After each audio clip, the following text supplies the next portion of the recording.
Hello, James Moffitt here. Please go to parentingadultchildren.org website and sign up for a free membership and leave a review for this episode. If you have any requests for future topics, send me an email at talkpac@proton.me. That's talkpac@proton.me. Please share this podcast with your friends and family. Now for today's guest interview.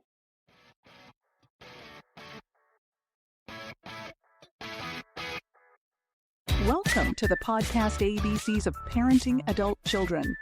Please join us as we discuss parenting adult children and the unique struggles that it comes along with.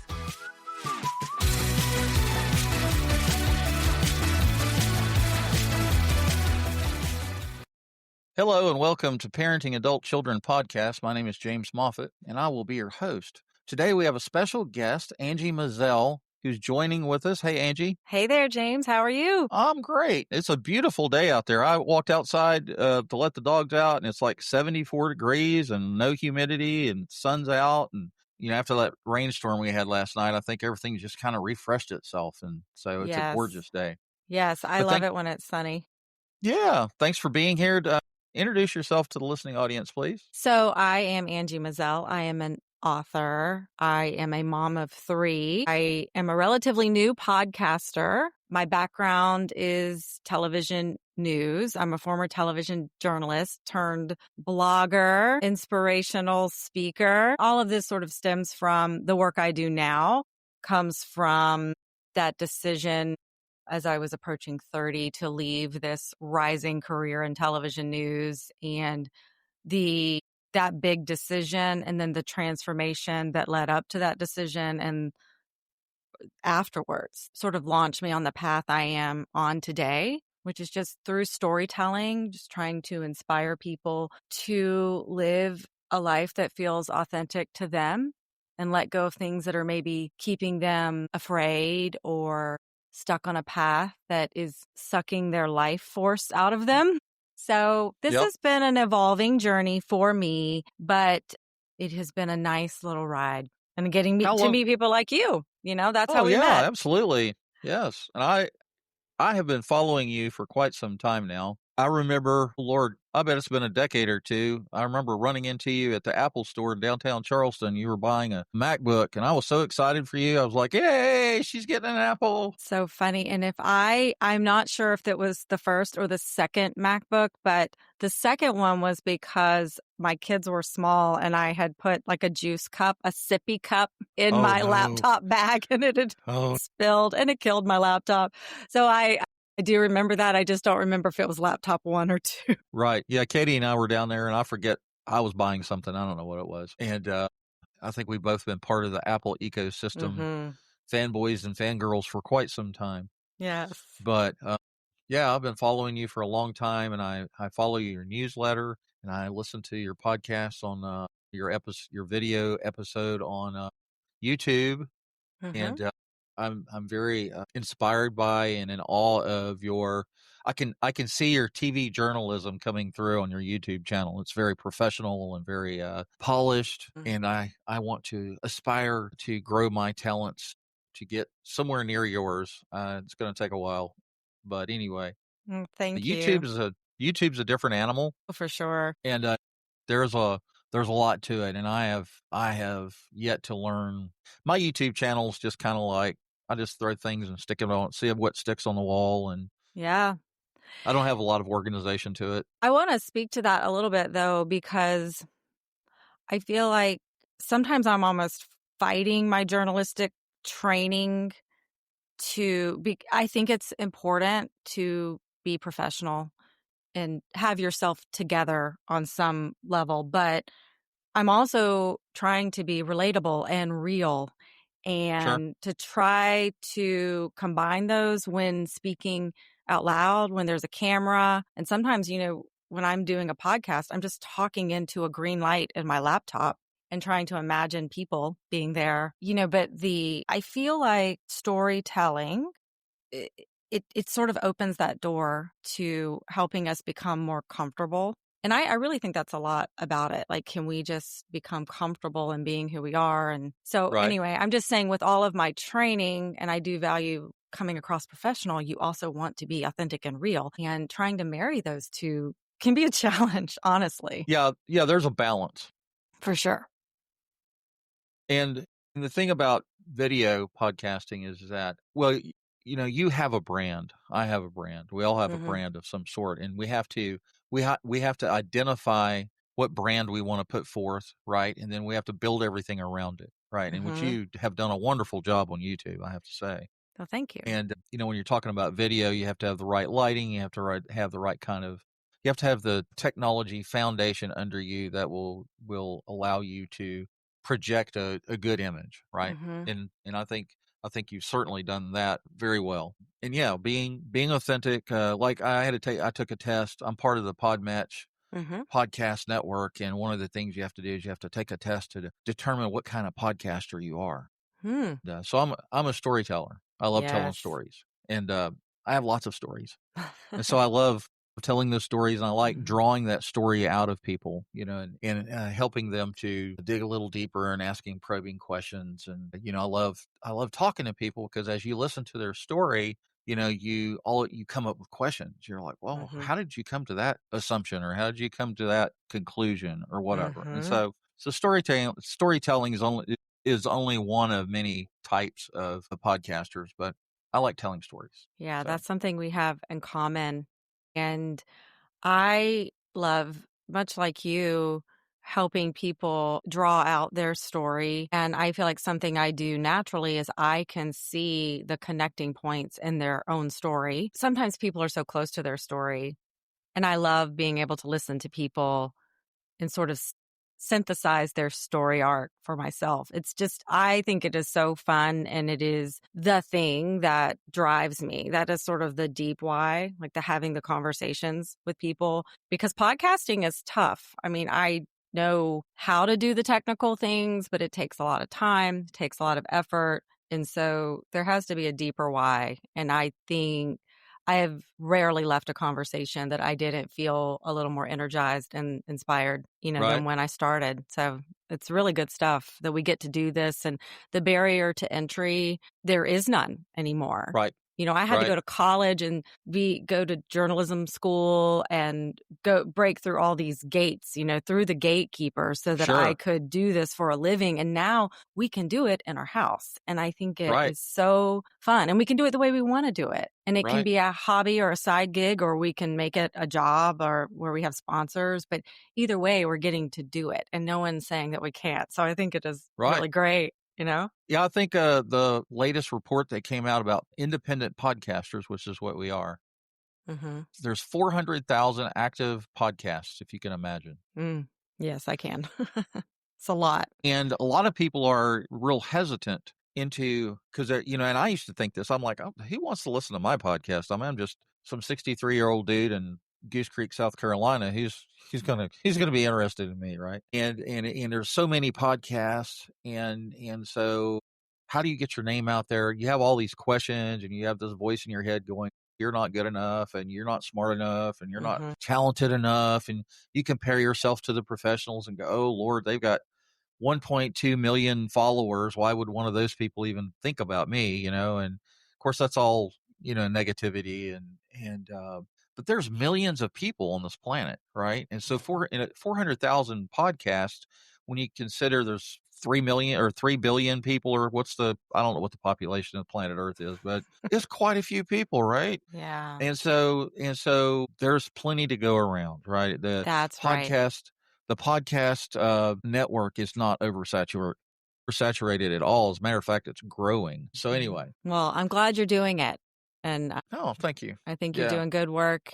And I think your voice and what you're bringing to this space is needed. Well, Katie and I are both very passionate about children and about parenting, and we have our story. We raised 4 kids, and I at one point, I don't know, 5 or 6 years ago, I thought, oh boy, we're going to be empty nesters, and then my wife got 2 dogs and 2 cats, and so instead of worrying about our children, now I got to worry about what we're going to do with the dogs if we want to go out of town or something. Right here are we going to get to watch the pets?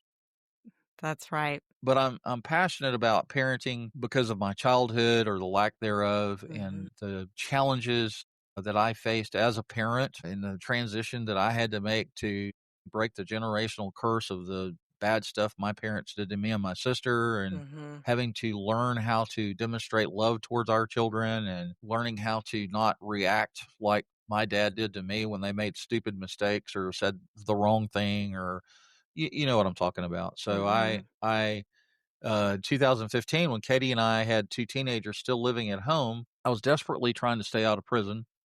And I told Katie, I said, hey, let's start a Facebook support group. Let's see if there's anybody else dealing with this kind of stuff. And we started out with 10 members in 2015. And I think we're up to 1.3 thousand now. Wow. So, yeah. And so in May of 2023, I was really getting interested in podcasting. The technology kind of attracted me and all of that. And, Mm-hmm. I felt like I had, some expertise or experience in parenting, being a parent. And we're all subject matter experts, That's right. no matter what our story is, we're a subject matter expert in parenting. That's right. And so I launched the podcast, and I said, hey, let's, I post all the podcast episodes in the Facebook group. I have no clue if anybody's even listening to them, but they're there if they want to. And I wanted parents to have something to listen to. Mm-hmm. And I didn't realize until just recently that most people listen to the podcast story. They're driving around, Oh, they're right. taking their kids to soccer matches, and they're going grocery shopping or doing laundry. They want to be able to put earbuds in and listen to the story, right? And I didn't really get that until just recently, because all of my podcast episodes were going to Spotify, and it translated into a video episode. Mm-hmm. And then I joined the Podmatch network, and they were like, oh no, it's really all audio. If you have a video that you upload to Rumble or YouTube or wherever, then that's great. But most people are going to be listening to the audio. And I was Right. like, so that kind of took a little bit of burden off of me. And I was like, okay, Yes. cool. So it doesn't really matter. I mean, it does matter what I look like on camera, but it's not that big a deal. It's not like you're a TV journalist and everything's got to be perfect, right? Well, right. And we've talked about this before. I always listen to podcasts through podcast players with earbuds, usually while I'm driving or unloading the dishwasher, doing laundry, something where my mind is on something repetitive so I can focus on the podcast, but also do what I'm doing. But having the video component to then put on YouTube and cut the clips of the podcast episode and use for Instagram to promote, it's a very helpful thing. But I feel like with the video being secondary, it has definitely helped me relax and become more comfortable and let it evolve into what I imagined for my own podcast. So, but people have different preferences, but I just had to look at, well, how do I listen to podcasts? But my children listen to podcasts on YouTube, and I think they watch them. They're multitasking, they're watching and listening, but I know that I'm not doing that. And I think most of my audience is listening. So you just want to have a little something for everybody. Stay with us. We'll be right back. Hey there, James here, James Moffitt. I wanted to let you know about our current sponsors. These people sponsor the podcast financially and help to underwrite the cost of producing this podcast. And I want to say thank you to them.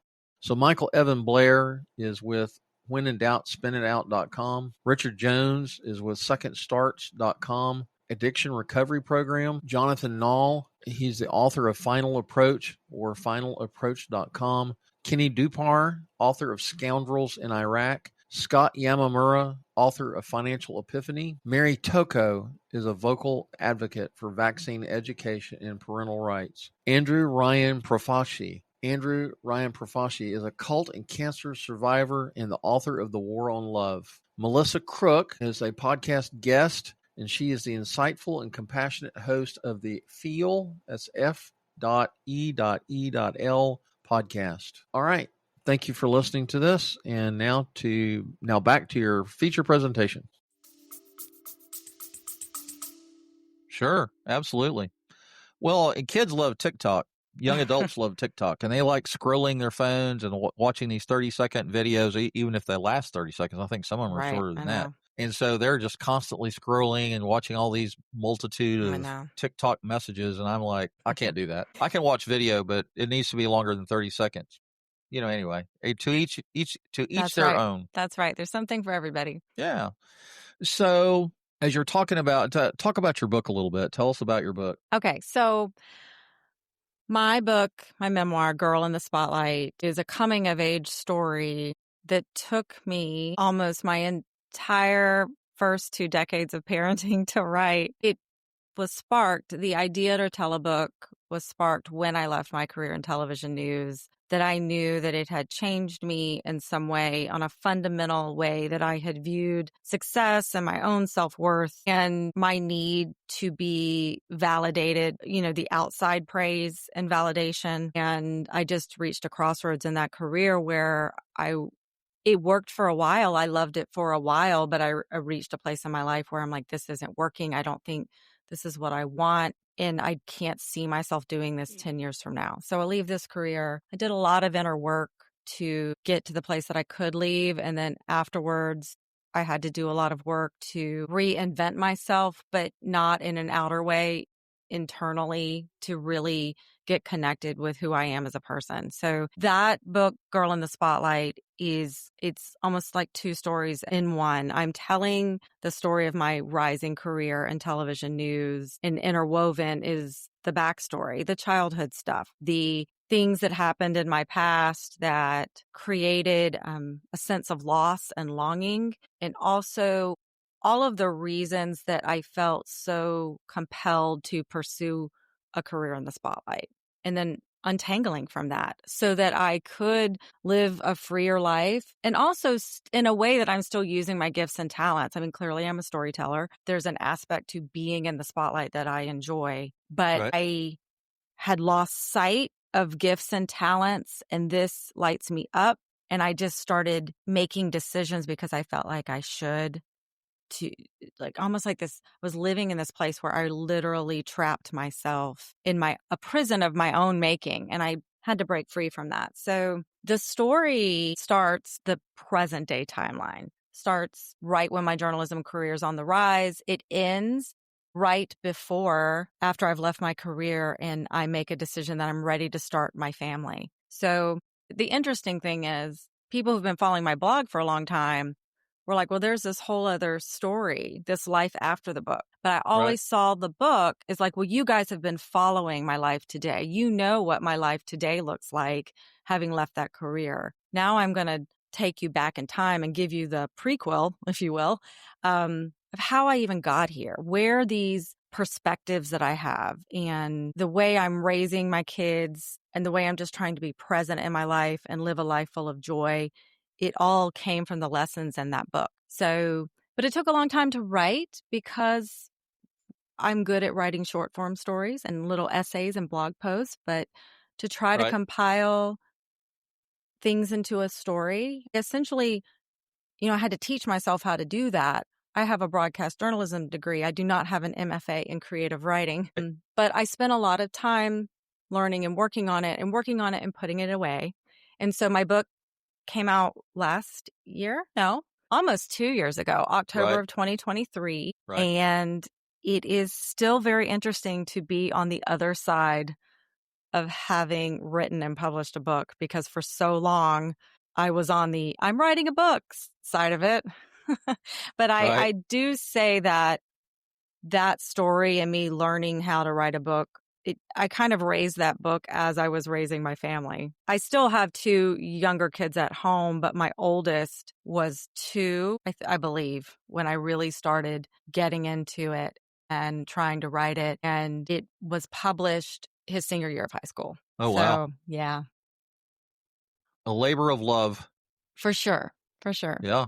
And so if you spent 2 decades writing your book and probably doing some research and thinking and rethinking, and I've been writing on Medium for, I don't know, 15 years now. Mhm. And I love to write, because that's a way to tell stories, right? Mhm. And so So I'll sit down and I'll think, well, I don't know what to say about this. And 2,000 words later, I've got 6 pages and I'm like, I know. but that is, that's like half or 3/4 of a chapter in a book, right? So you have to, I'm sure you went through a huge learning curve to, guess what I'm trying to say is there's a difference between writing a blog post versus putting a book together, because you got chapters and all of that. It is. I think structure is an issue, and it's a thing that will trip authors up trying to decide where the story truly begins and where it ends, and then how to structure the book around its true beginning and its true end. As we know, well, in many ways, life is linear. This happened, then this happened, then this happened. Sure. But you also know that if you're telling somebody a story, suddenly the context, you're like, wait, but let me tell you what happened a week ago that makes this part I'm telling you now make sense. And I noticed when I started to write the story, I kept running into, wait, but I haven't told them about this thing. And so it did take a long time. And I am certain that I made it harder than it needed to be. But I also believe in the timing of things. I do think, so it's two things. I think the book came out when it was supposed to. And when I was ready and it was ready. I also think that I stalled and I was frozen by fear and perfectionism. And then it was like my baby. I was holding it close. I really liked playing around with the structure and sliding my note cards all around the dining room table. And I'm like, this is so fun. But it's like, but this is not getting the book into the hands of the reader. So I joke with my kids because they were like, well, is it going to take, I think really start to finish, it took about 15 years. They're like, is it going to take that long to write your next book? I'm like, maybe I'll cut it in half, And sometimes I don't know. I have a lot of stories in me, a lot of things I want to tell. I don't know if there's another book. And if there is one, I'm certain I'm still living it. I'm still living the story. And so I haven't gotten to a place where anything that I'm currently living feels like like it needs to be a book. There are other ways to tell it through podcasting and essays and things like that. Absolutely. But to have this story, this book was something inside of me that had to be written and it had to be delivered to others. I always felt like I was writing it for the reader too, even though it's very much about me and my story. Right. Well, I have always found it fascinating that you were in a very upward mobile career in TV journalism. And I'm sure back then, that there were people on the outside looking in going, oh man, I wish I had that. I would love to be a TV journalist and be in the spotlight and be in front of the cameras and have people watching me and recognize me when I'm at Publix or whatever, So I find it fascinating that you came to a point in your life where you were like, well, this is fun and exciting and I like doing it. But like you said, I don't see myself doing this in 10 years. Right. And it's like I've been in IT for 30 years and, I was in law enforcement and private security for a good 15 years before that. And so I don't want to say that I feel trapped in information technology. However, there are days I hate information technology and I hate end user support and I hate, fighting with network issues and all of that, all the junk that's involved with it. Right. And there are days that, I'll listen to your story or think about your story and go, why do I feel trapped? Right. And it's like, I think it's fascinating that you were able to break free from that and go do your own thing. And it's interesting because you and I have swapped so many messages over the years that I also think about you too, because you have brought these questions to me. I realize now, I've never thought to say it this way, but arriving at that crossroads was very traumatic for me because I did not think that was going to happen. I was on a trajectory, I was building a life, I had a vision, and for me to start feeling like something is off and then me trying to make it work anyway and just keep going, I was further and further trapping myself because I wasn't listening. And I have wondered, I have no regrets about any of that. I think it was a catalyst for inner work I needed to do. It was a catalyst for healing. And I don't know, and I never will know what would have happened if I had reached a crossroads like that and had been a little more healed. Would it have been as traumatic? Could I have looked at the stress and the pressure that I was under. Could I have looked at it all through a different lens? But as it was, I just kept pushing and pushing to where my mental health, my physical health, my emotional health was at risk. And I literally felt like if I stay on this path, I'm going to sacrifice everything else that is important to me. And what finally helped me break free was this realization that the things about the job that light you up, that you're good at, you don't have to leave those at the door. Right. But you're just currently stepping away from, and at that moment of leaving, it was the job itself. It was the station. It was everything about that current set of circumstances that I was walking away from. But I also knew if I leave this job, I'm leaving. And it felt more like I was stepping into some sort of light. I'm stepping into freedom. And I'm going to leave some things that were dragging me down behind, but I'm going to take the light with me. But I take questions like that you would ask me and that to heart because I was raised by this single mom who she never said, you must become a television journalist and prove your worth. Right. But she was Right. always pushing me to out of my comfort zone to see more for my life. And I had achieved so many things at such a young age.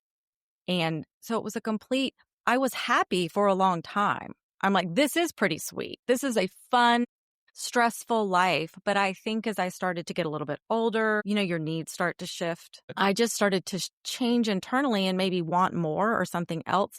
And I didn't know how to reconcile that. So it sparked an unraveling, but I realize now how necessary it was for my own healing. So talk about a little bit about external validation and how that drives you or drives us as adults, right?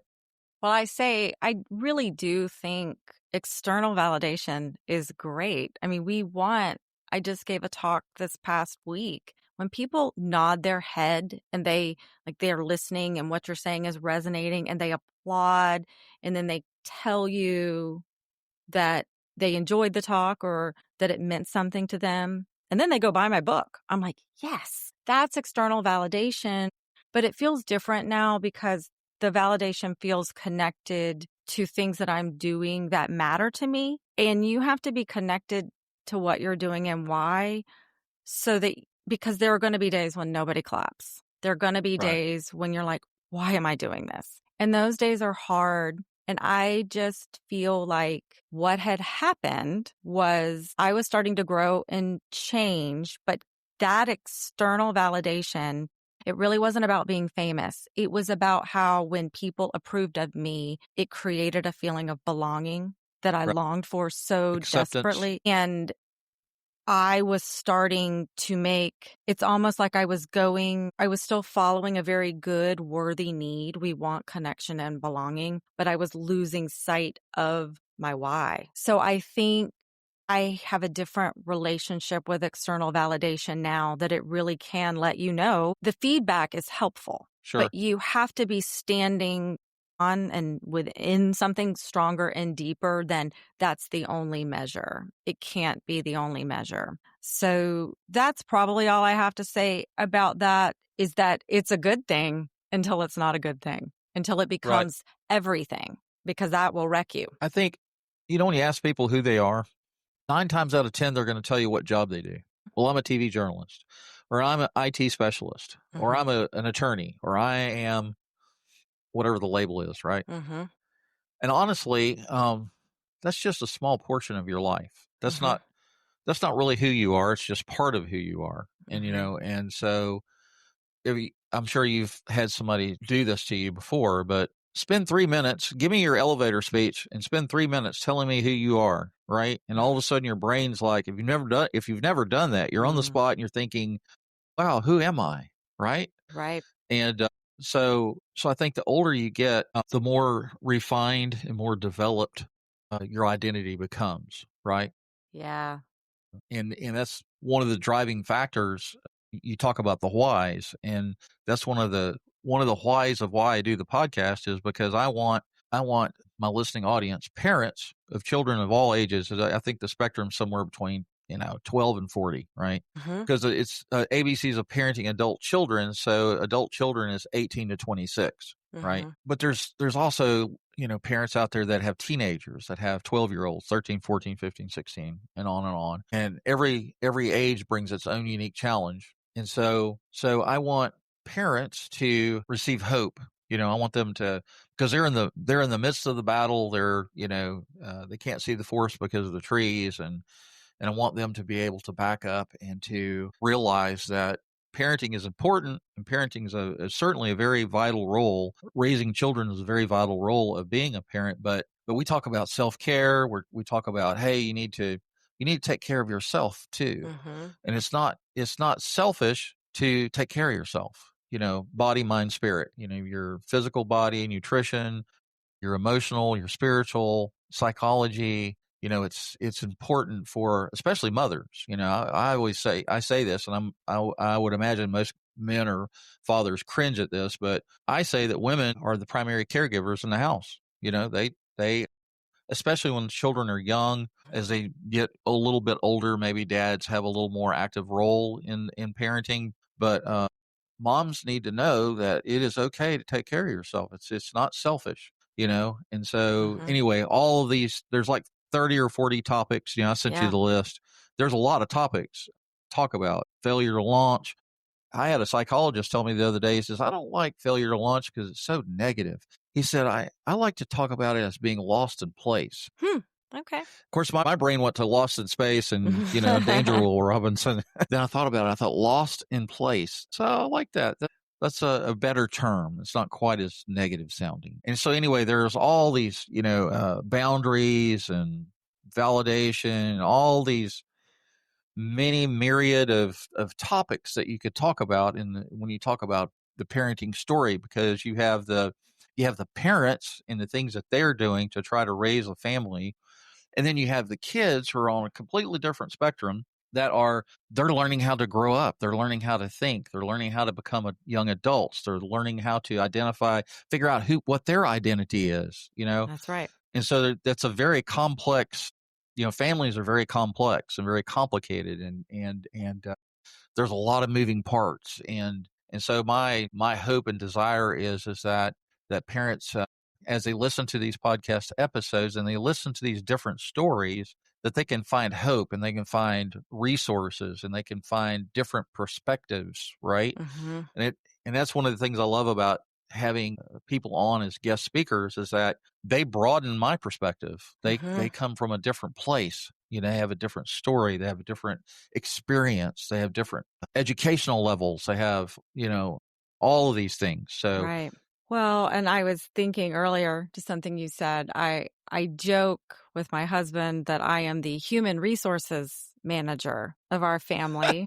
And I feel like what I'm bringing to the table, I mean, a lot of things, but I care about my kids' mental, emotional well-being. And I also want them to thrive and succeed. And I have standards for how I think they should behave and perform. And I'm constantly getting those expectations like checked up and checked within myself. Am I trying, because I believe in my heart that I'm trying to help them grow and become who they're supposed to grow up and become. But sometimes I have to challenge that and go, am I really doing that? Or am I still trying to shape them into my own image? I feel like because of what I went through, though, I do have this awareness that I can stop myself when I feel myself doing that.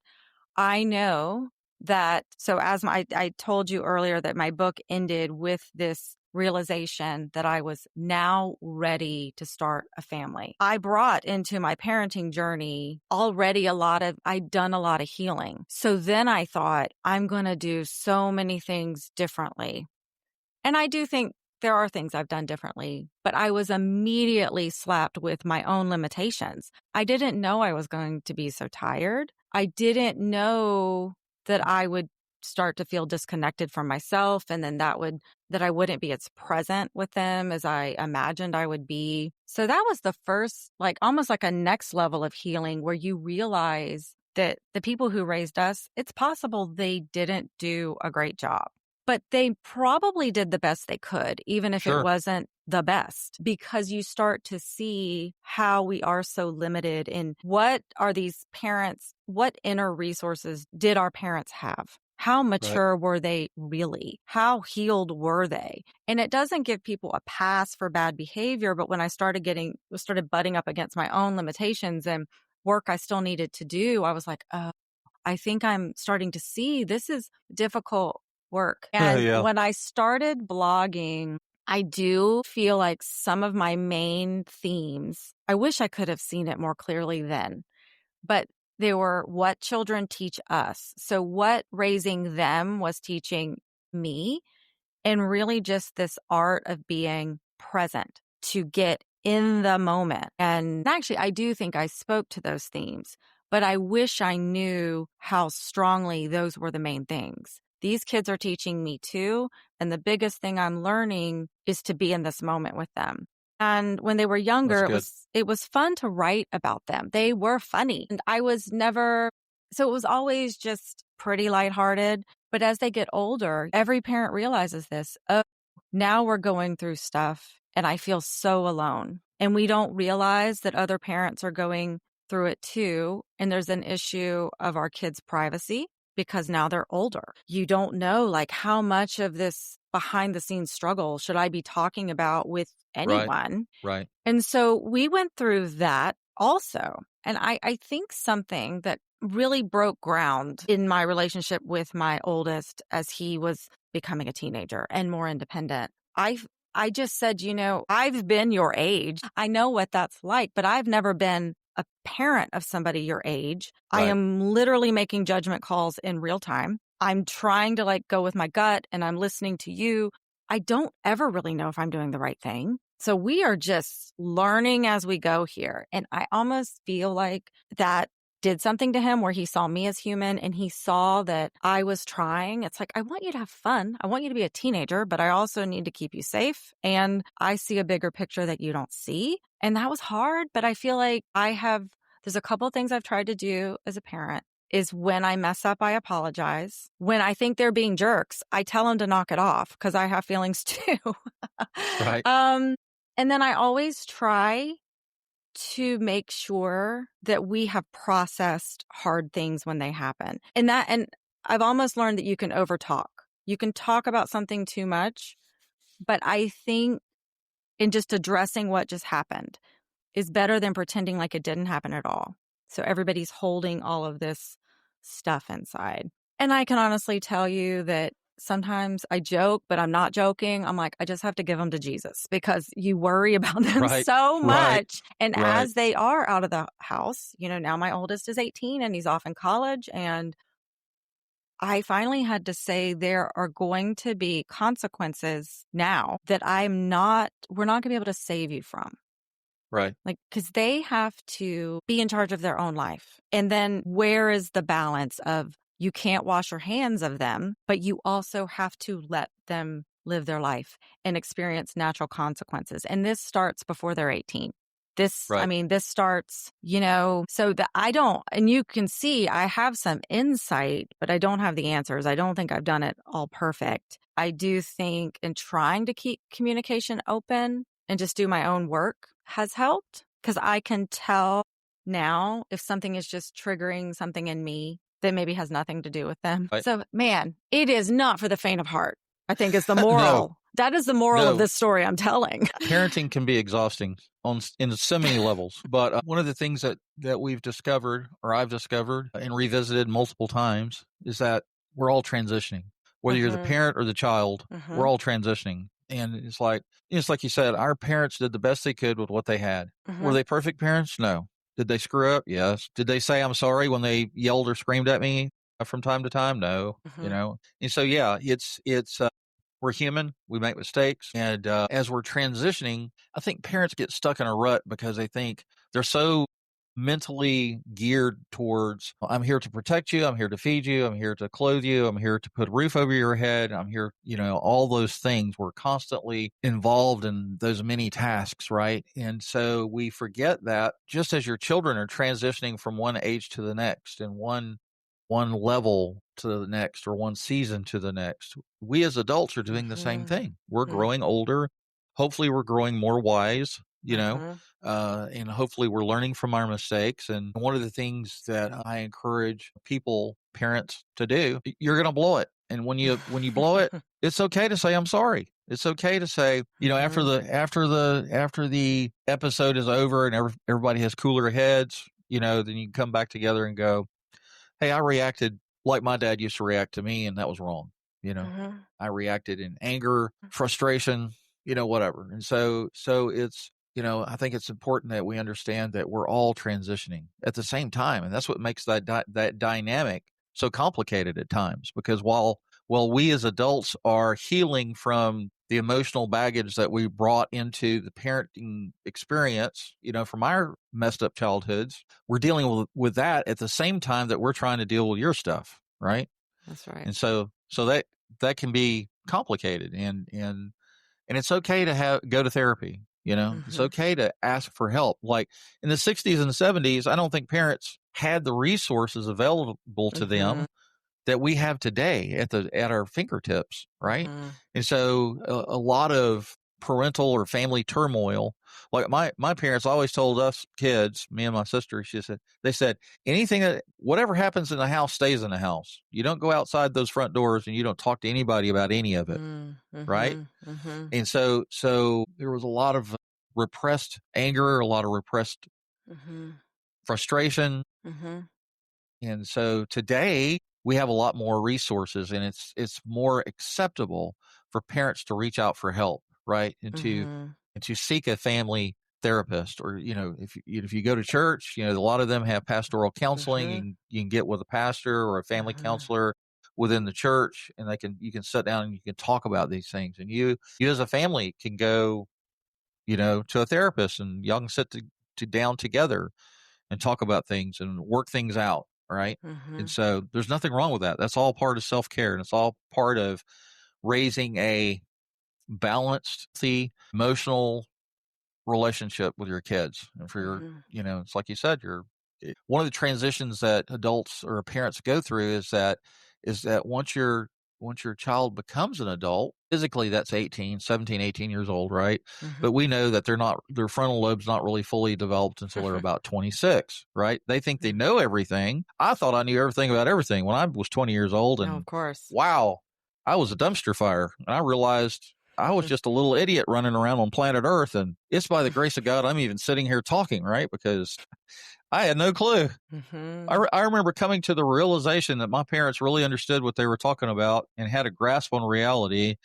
I remember picking up a payphone. Remember payphones where you had to put a quarter in them? Yeah. I remember standing at a gas station at a payphone and putting a quarter in the phone and calling my parents' phone number in Quinlan, Texas, and basically eating a lot of humble pie and telling them, you know what? And I don't know how old I was. I was in my early 20s, and I was like, you're not an idiot after all. Some of the stuff you've been telling me is, wow, it's right. It's coming home. That's right. And when you're a young adult and it's like you said, the parent-child relationship turns into a support relationship and a mentorship. You're a mentor now, and they've hopefully at 18 or 20 years old, they know what their identity is. They know who they are. They know they have their own dreams and aspirations. And so they're running full tilt ahead into life. Right. That's right. And life is a great teacher. If they don't get it at home, they'll get it out there on the streets, because life will teach you some pretty harsh lessons. And what is our hope and dream as parents? We want our kids to not have any harsh realities when they get out into the world. We want them to be well equipped and have the resources they need to have a safe, harmonious, balanced life, right? We don't want them to experience the heartache or the harsh consequences that we experienced as we were learning. That's right. And I think that in trying to save them from that or steer them away from that, sometimes we fall short because we either don't have the tools to communicate that in a way that's effective. And the truth is, even if you're communicating it fabulously, they're not going to listen when they think they know everything. But I think that one of the things that happened after my son left for college is when he truly got to see that we are a safe place, that if he is in any kind of need, he can 100% call on us, even as we're letting him be independent. And then there's still a layer of accountability, but I'm noticing that it's more effective when it's almost like a calm firmness, so that we're not crossing the line of enabling any sort of bad behavior. But if Right. they can't call us, if they can't come home, if they can't ask for help from their parents, who can they call? Right. And so we're always holding what seem like opposites in our hands at the same time, but they're really connected. Like, we have to be a safe place. We have to see them. They cannot be afraid to call us because they know they'll get, and I told you so. Even as you're thinking, I told you so. Right. You're thinking it, but you realize you have to let them call and be humble and go, I really need your help. And then you help them, but you still hold them accountable to their own decisions in the future. And there's no handbook for that. But that is, as I'm launching these children that I would keep in my house forever, I realize that what we're trying to create is a relationship that stands the test of time, even as they leave the house. Like, Right. I want to be home for them, even as they leave home. And it's heartbreaking. Right. I had a friend say, I don't want my kids to live in my house until they're 40, but I also want my kids to live in my house until they're 40. It's hard to let them go, but we have to, but we're still their parents. And Right. that we'll be walking that tightrope forever. But Sure. you raised a great point that we're all in transition. So I have carried that with me too. It's like, I'm getting older, my kids are getting older, and there will be a time where all of them are adults, but I'm still going to be mom, Right. but I'm not going to be dictating the terms of their life and telling them what to do. But if they need help, I want to be their first call. Yeah. So, Family should be a safe place. Yeah. Home should be a safe place. It should be a sanctuary, right? Yeah. And there's a particular psychologist that comes on my show, and this guy's sharp. He knows his stuff. I wished I'd have had his ear, 30, 40 years ago. Yeah. But anyway, he was talking about how children have the need to empty themselves out. In other words, they have, and that reminded me of what one of my pastors told me years ago about the psychology of need. I'm like, so Pastor, what do you mean, psychology of need? And so he was talking about, and I'm chasing a rabbit here. Don't let me go too far down the rabbit hole. But he said, psychology of need means that you have to meet people right where they're at, right?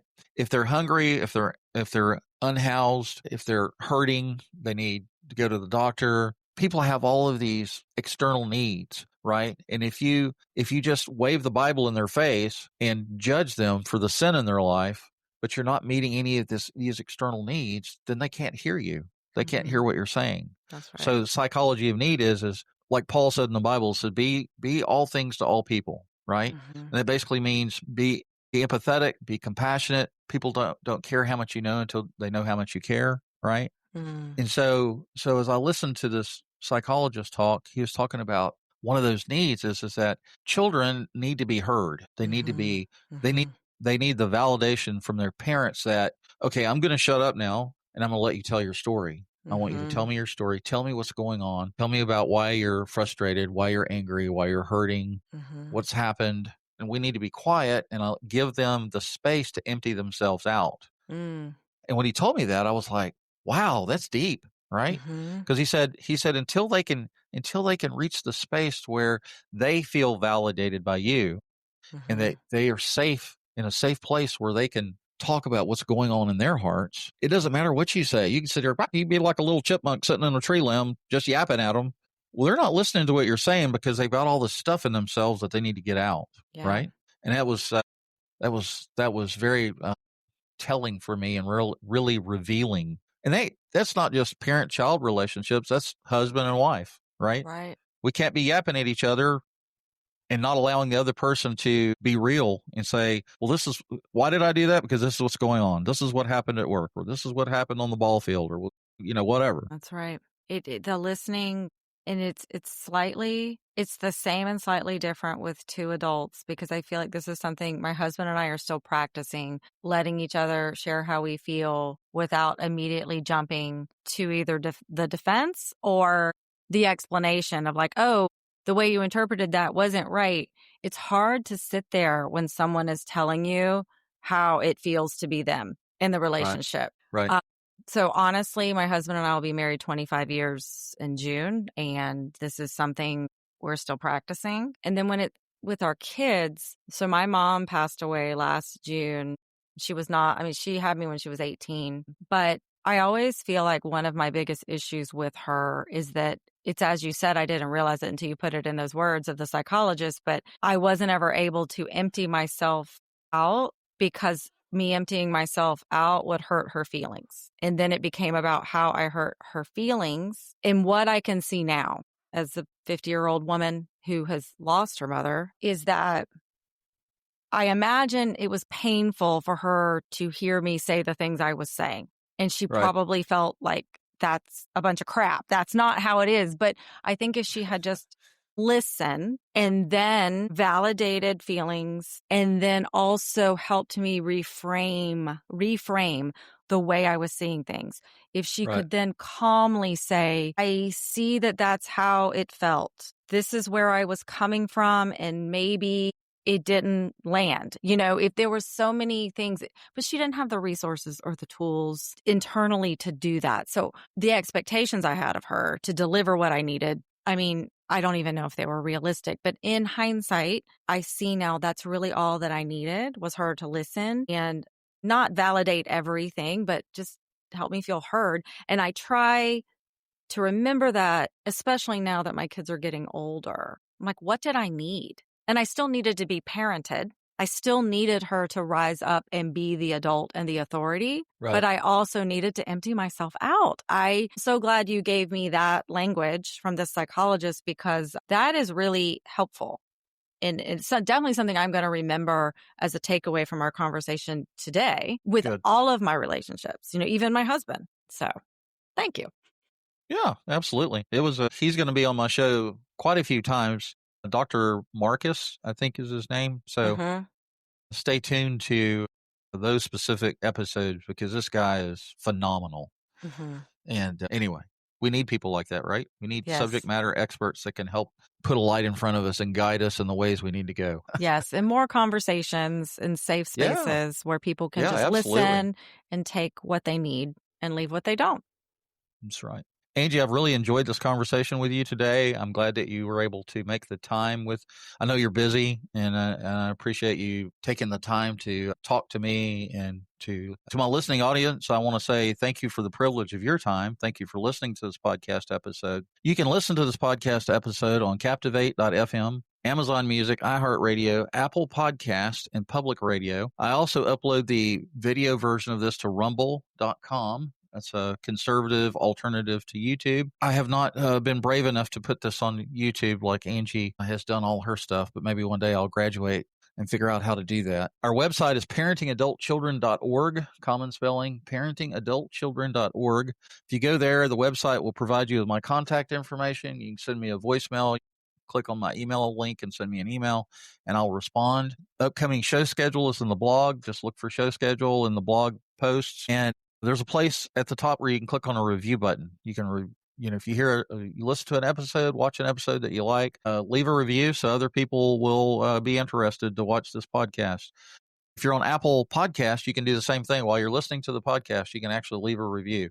I'd appreciate it if you do that. I release new episodes every Friday morning at 8 a.m. And again, Angie, thank you for your time. And to the listening audience, I hope that you have a blessed day. Thank you. We'll talk to you later. Please tune in next week for another episode of our podcast on parenting adult children.